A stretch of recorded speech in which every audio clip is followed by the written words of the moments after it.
आगामी विधानसभा निवडणुकीसाठी सर्वच पक्षांनी जोरदार तयारी सुरू केली आहे। भाजपनेही आता काट टाकली आहे। उपमुख्यमंत्री देवेंद्र फडणवीसांनी आपली स्टाईल बदलत सध्या विभागवार बैठकांचा धडाका लावला आहे। काल गुरुवारी रात्री फडणवीस पश्चिम महाराष्ट्रात होते।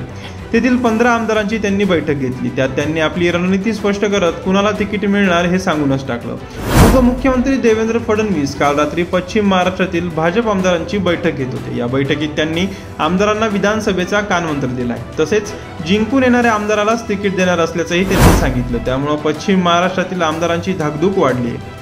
या बैठकीत सर्वांना कामाला लागण्याच्या सूचना देण्यात आल्या। शिवाय लोकसभेला झालेल्या चुका सुधारण्याबाबतही सांगण्यात आलंय। या बैठकीला दौंड तालुक्याचे आमदार राहुल कुल, मान खटावचे आमदार जयकुमार गोरे, बार्शीचे आमदार राजेंद्र राऊत, माळशिरसचे आमदार राम सातपुते, भोसरीचे आमदार महेश लांडगे, चिंचवडचे आमदार अश्विनी जगताप, पुणे शिवाजीनगरचे आमदार सिद्धार्थ शिरोळे, पंढरपूर मंगळवेढ्याचे आमदार समाधान आवताडे, पुणे कॅन्टोन्मेंटचे आमदार सुनील कांबळे, अक्कलकोटचे आमदार सचिन कल्याण शेट्टी, खडकवासला विधानसभेचे आमदार भीमराव तापकीर, पर्वती विधानसभेचे आमदार माधुरी मिसाळ, दक्षिण सोलापूरचे आमदार सुभाष देशमुख, उत्तर सोलापूरचे आमदार विजय देशमुख आणि सांगली विधानसभेचे आमदार सुधीर गाडगीळ उपस्थित होते। या बैठकीत बोलताना फडणवीस यांनी मी स्वतः तुमच्या मतदारसंघातील प्रलंबित विकास कामं लवकर मार्गी लावण्यास मदत करील असा शब्द दिला। लोकसभेत ज्या मुद्द्यांवर फटका बसला त्याचाही आढावा या बैठकीत घेण्यात आला आहे। मराठा आरक्षण, ओबीसी आरक्षण याबरोबरच शेतमालाला भाव यावरही आमदारांसोबत फडणवीसांनी चर्चा केली। लाडकी बहीण, युवा प्रशिक्षण